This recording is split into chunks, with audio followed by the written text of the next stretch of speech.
because it didn't hurt. It was because the pain had already settled in long before that moment. By the time she said those words, my heart was too tired to fight. I remember standing in the kitchen that morning, sunlight spilling through the curtains, the smell of coffee in the air, and her voice calm but cold saying, "Maybe it's time you find your own place, Mom." She called me Mom. She always did. But that morning it sounded different, like the word didn't belong to me anymore. I wasn't always this quiet. I used to laugh a lot. Our home was full of sound, music, Sunday dinners, the clatter of dishes, my son's voice echoing down the hall. His name is Daniel. He was my only child. After his father passed, it was just the two of us against the world. I worked double shifts at the local diner, sometimes 12 hours on my feet, just to make sure he had what he needed. I missed birthdays, school plays, and countless dinners, but he always said, "It's okay, Mom. You're doing enough." That was Daniel, soft-spoken, kind, and loyal to the people he loved. At least that's the boy I raised. When he met Claire, I was happy for him. She was polite, sweet, and carried herself with the kind of confidence that made me nervous but proud at the same time. Daniel brought her home for Thanksgiving, and I still remember her handshake, firm but warm. She said, "Mrs. Holden, Daniel talks about you all the time. I feel like I already know you." And I said, smiling, "Call me Margaret, dear." But she didn't. She called me Mom from that very first day. And I'll admit, it touched me. I thought maybe this is what it feels like to gain a daughter. Since the house was too big for just me, and they had room to spare. He promised, "You'll never be alone again, Mom." That promise meant everything. After years of loneliness, I imagined cozy dinners together, laughter in the evenings, maybe helping raise their children one day. For the first few months, it was exactly that. Claire cooked, I cleaned, Daniel fixed whatever broke. We shared coffee on the porch and talked about small things, weather, recipes, plans for the future. Sometimes she'd ask me about Daniel as a child. I'd tell her stories about how he used to collect rocks from the backyard, thinking they were treasure. She'd laugh and look at him, teasing, "You were a funny little kid, huh?" Those were gentle days. Simple. Peaceful. But peace can be fragile. It breaks without warning. Started with little things. A look. Sigh. A door that stayed closed a bit too long. First, I didn't think much of it.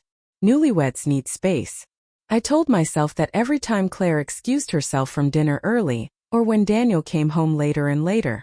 But slowly the silence began to grow. Conversations turned shorter. The laughter faded. I'd wake up to the sound of whispers in the kitchen, soft enough to know I wasn't meant to hear. Once I caught a glimpse of Claire wiping tears, and Daniel's hand resting on her shoulder. I thought maybe they'd had a fight. But when I asked, she smiled faintly and said, "Oh, it's nothing, Mom. Just tired." Still, something in her eyes told me there was more. And their voices drifted down the hall. Claire said softly, "I just need some privacy, Daniel. It's hard living with someone always around." Daniel sighed. "She's my mother, Claire. She doesn't mean any harm." "I know," Claire replied. "But this is our home now. We need our own life. Don't you think she deserves her space too?" Her words stung, even though I wasn't supposed to hear them. I stood there, frozen, my hands trembling. She said it gently, but it sounded like rejection dressed in kindness. That night I couldn't sleep. I lay awake staring at the ceiling, thinking about all the years I'd worked just to give Daniel a better life. How I'd skipped dinner so he could eat, how I'd patched his clothes, how I'd prayed for his happiness. Maybe I'd held on too tightly. Maybe I'd forgotten that children grow, and love changes shape. The next morning I tried to act normal. I made breakfast, pancakes, his favorite. When they came downstairs, I smiled and said, "Good morning." Claire looked tired. Daniel kissed my cheek and said, "Thanks, Mom." But she barely touched her plate. The silence between us stretched longer than the meal itself. After that, she started leaving earlier for work. She stopped asking me to watch shows with her in the evening. I told myself she was just busy, but I could feel the distance building, quiet, polite, and final. Sometimes love doesn't disappear in one moment. It fades little by little until one day, you realize you're invisible in your own home. Risk being in the way. I'd read old letters from Daniel's childhood, refold them and place them back in the box. Sometimes I'd hear them laughing downstairs and smile to myself, pretending it didn't hurt that I wasn't part of it anymore. One afternoon I baked an apple pie. It used to be Daniel's favorite. I waited until they both got home from work, hoping maybe we could share dessert together like before. When they walked in, Claire smiled politely but said, "Oh, that smells amazing. But we already ate out tonight." Daniel looked at me with guilt in his eyes and said softly, "Sorry, Mom. Maybe tomorrow." I nodded, still smiling. "Of course, sweetheart." But after they went upstairs, I sat alone at the kitchen table, staring at that untouched pie until the crust turned cold. That night, I wrapped the pie in foil and left it on the counter. By morning, it was gone. Claire had probably thrown it away. Something inside me shifted then. Not anger, not even sadness, just a quiet acceptance. I realized I didn't belong in that house the way I used to, so I began to pull back even more. I cleaned quietly, cooked less, and stopped waiting up for Daniel. He didn't notice at first.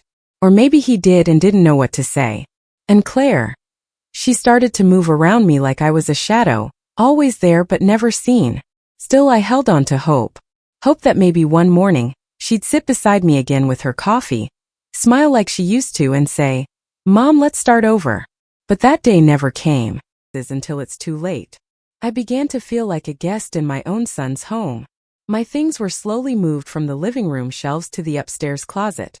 A framed photo of Daniel and me, once sitting proudly on the mantel, was replaced with a picture from their honeymoon. I told myself it was normal, that every couple deserves their own space, their own memories. But deep down I could feel myself being gently erased. One Saturday morning, Claire walked into the kitchen while I was washing dishes. Her voice was soft, but her words carried a careful edge. "Mom, I was thinking, maybe it's time you take a little trip. You've been here so long without a break." I turned to her, my hands still wet. "A trip?" She smiled faintly. "Just to rest. Maybe visit a friend or go back to your old town for a while." I nodded slowly, though my heart sank. It wasn't a suggestion. It was an invitation to leave. When Daniel came home that evening, I waited for him to bring it up. He didn't. He kissed Claire on the cheek, asked about her day, then looked at me with that distracted smile children wear when they don't see what's right in front of them.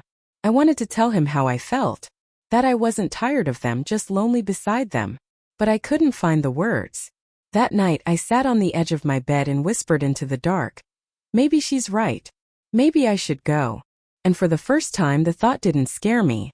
It almost felt like relief. As if something heavy had lifted off her shoulders. She talked to Daniel more, played music while cooking, and laughed again. I watched from a distance, smiling politely, pretending I didn't notice what her happiness cost me. Daniel was kind as always but distracted.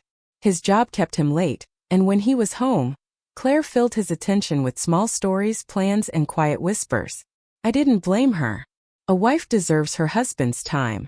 Still, I missed the sound of his voice calling me Mom, with the warmth he once had. One evening, I decided to bring it up gently. We were sitting in the living room, Claire upstairs, Daniel on his phone. I said, "You've built such a lovely home, Daniel. I'm proud of you both." He smiled, still half focused on his screen. "Thanks, Mom. Claire's done most of it, honestly." I nodded. "She's done beautifully. She takes good care of you." He looked up then, his expression softening. "Yeah, she really does." There was a pause. I took a deep breath.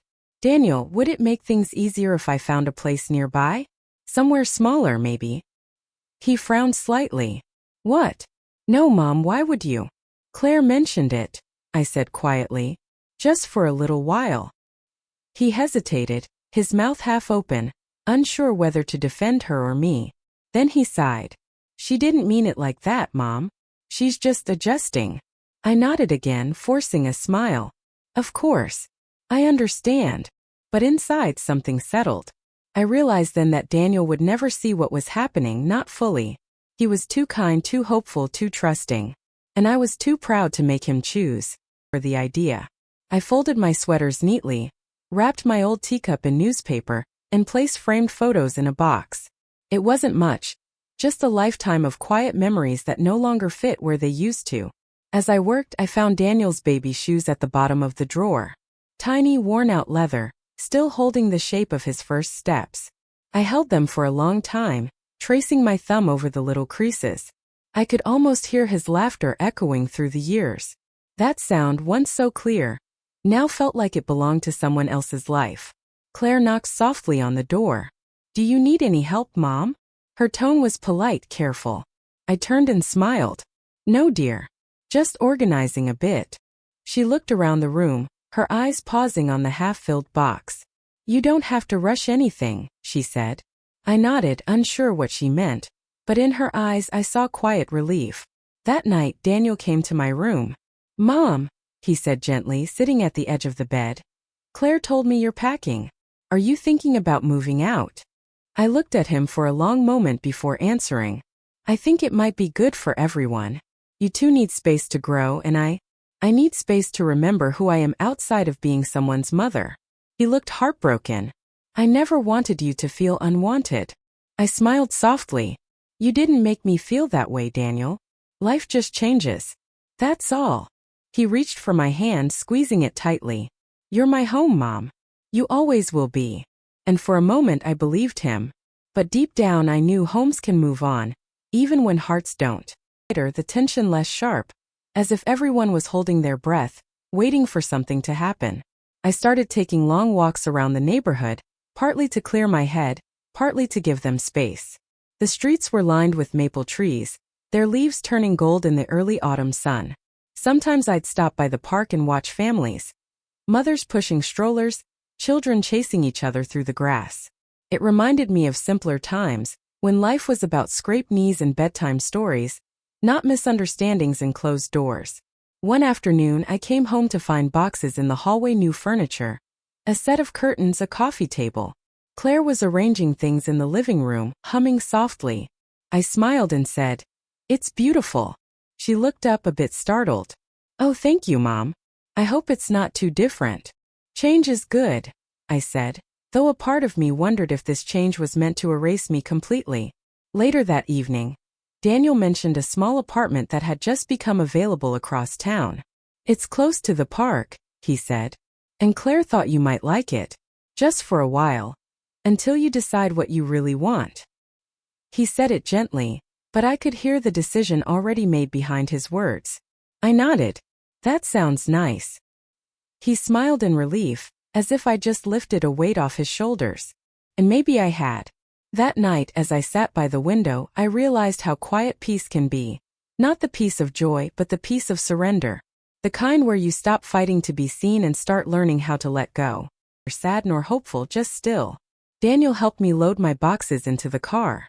Claire stood by the porch, her arms crossed loosely, a polite smile on her face. I tried to read something in her expression, regret, guilt, anything, but her eyes were unreadable.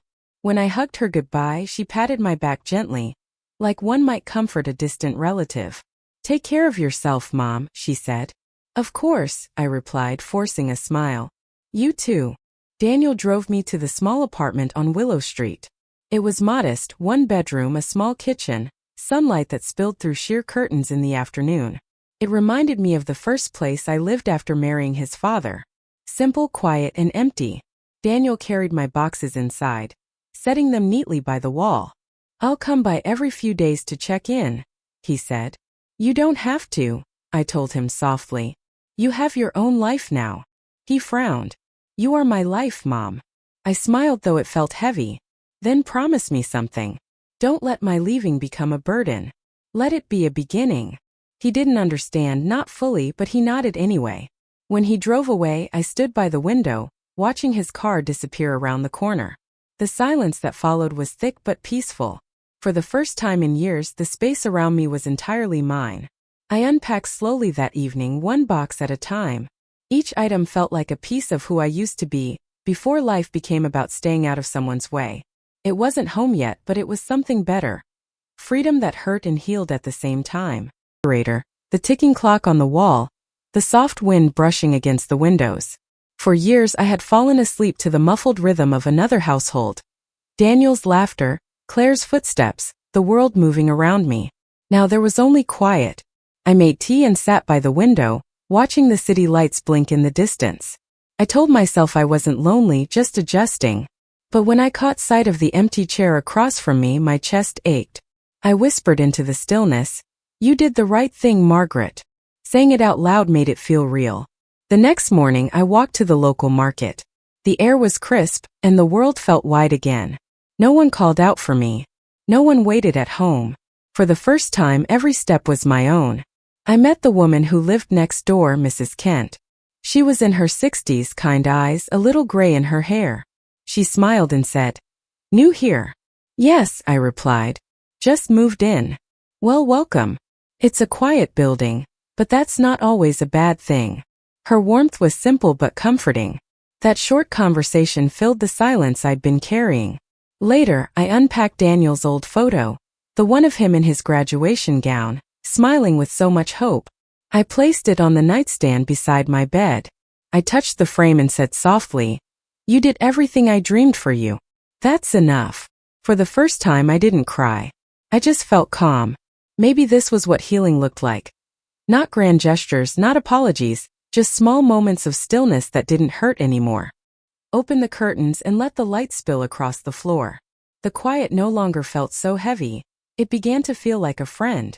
I started noticing things I'd forgotten to enjoy: the sound of birds in the morning, the smell of fresh bread from the bakery down the street, the way sunlight changed colors on the walls as the hours passed. I found small joys tucked into the edges of ordinary days. Daniel visited once a week. He always brought groceries, sometimes flowers. He'd ask, "Are you sure you're okay here, Mom?" And I'd smile and tell him the truth. "Yes, sweetheart.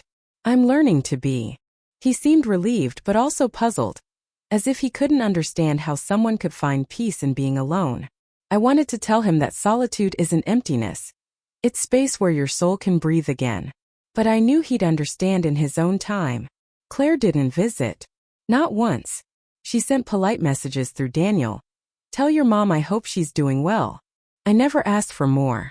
Sometimes letting go of someone means accepting that closure may never come. One Sunday, I saw them at the park from a distance. They looked happy, talking, laughing, the wind catching her hair, his hand resting gently on her shoulder. It was a picture I once dreamed of being part of. But as I watched them, I realized something quiet and freeing. I didn't belong in that picture anymore. And that was okay. I turned and walked home, the sun warm on my back, the ache in my chest softer than before. For the first time in a long while, I didn't feel left behind. I felt released. Not because I was lonely, but because I missed the sound of his laughter in my home. I cooked his favorite meal: roasted chicken, mashed potatoes, and the same apple pie that had once gone untouched. When he arrived, I noticed the lines around his eyes, faint but new. He hugged me tightly, the kind of hug that says what words can't. As we sat down, he looked around the apartment and said, "You've made this place beautiful, Mom." I smiled. "It's small, but it's mine. That makes it enough." We ate slowly, talking about ordinary things: his work, the new project he was leading, the neighbors I'd met. Then, after a long pause, he said, "Claire wanted to come tonight, but she wasn't sure if you'd want that." I took a sip of water before replying, "She's always welcome, Daniel. But if she isn't ready, that's all right too." He looked down, twisting his fork between his fingers. "She feels bad, you know. She thinks you might hate her." I shook my head gently. "No, Daniel. I don't hate her. Sometimes love just comes in different shapes. Hers was protection, maybe from things she didn't understand, maybe from me." He looked at me with tears in his eyes. "You're too forgiving." I smiled faintly. "Forgiveness isn't for them, sweetheart. It's for us. It's how we stop carrying the weight." He didn't speak after that, just reached across the table and held my hand. For the first time, I saw peace in his face. A quiet knowing that we were both exactly where we needed to be. It finally exhaled after holding its breath for too long. I still thought of them often, Daniel and Claire, but the thoughts no longer hurt. They drifted through my mind like passing clouds, quiet and harmless. One morning I received a call. It was Claire. Her voice was hesitant, careful, the same way it used to be when she didn't know how to begin. "Hi, Mom," she said softly. For a moment I didn't speak. Hearing her call me Mom again brought a lump to my throat. She continued, "I know it's been a while. Daniel told me you've settled in. I just wanted to say thank you for everything you did for us." I smiled, though she couldn't see it. "You don't need to thank me, Claire. I only ever wanted him to be happy." And you've given him that. There was a pause on the line, then a shaky breath. I wasn't always kind to you, she said. I'm sorry for that. I thought I was protecting what we had, but I ended up hurting you instead. I closed my eyes. We all make mistakes when we're afraid, I replied. But it's never too late to start again. Her voice softened. Would you come for dinner sometime? Daniel's been wanting us all together again. I hesitated. Not because I didn't want to, but because I wanted to be sure it came from a place of love, not guilt. Then I said quietly, yes, I'd like that. When we hung up, I sat in silence for a while. Not the kind of silence that feels empty, the kind that feels full, warm, and forgiving. It wasn't a return to the past. It was the beginning of something new, fragile, uncertain, but real. But it felt like a different lifetime. The garden was blooming, the windows glowing softly with light. For a moment I hesitated, my hand hovering above the doorbell. Then I heard Daniel's voice from inside, laughing, calling, "She's here!" And before I could even knock, the door opened. Claire stood there, smiling. Not the polite, distant smile I remembered, but a gentle, nervous one, like someone hoping to make things right. "Hi, Mom," she said quietly. "Hello, dear," I replied. She stepped aside to let me in. The house looked the same, but the air felt different, warmer, more open. A table was set for 3, candles flickering. Daniel came forward and hugged me tight, the way he used to when he was little. "I missed you," he whispered. Dinner was simple but full of small kindnesses. Claire asked about my new place, my neighbors, the walks I'd started taking. Her tone carried no defense, no distance, just sincerity. I answered easily, without resentment. At one point she stood and brought out a small box. "I found this when we were cleaning the attic," she said. Inside were the baby shoes I had packed away, Daniel's first. "I thought you'd want them back."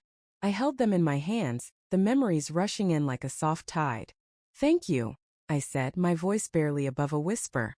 For a long while we sat in comfortable silence, the kind that doesn't need to be filled.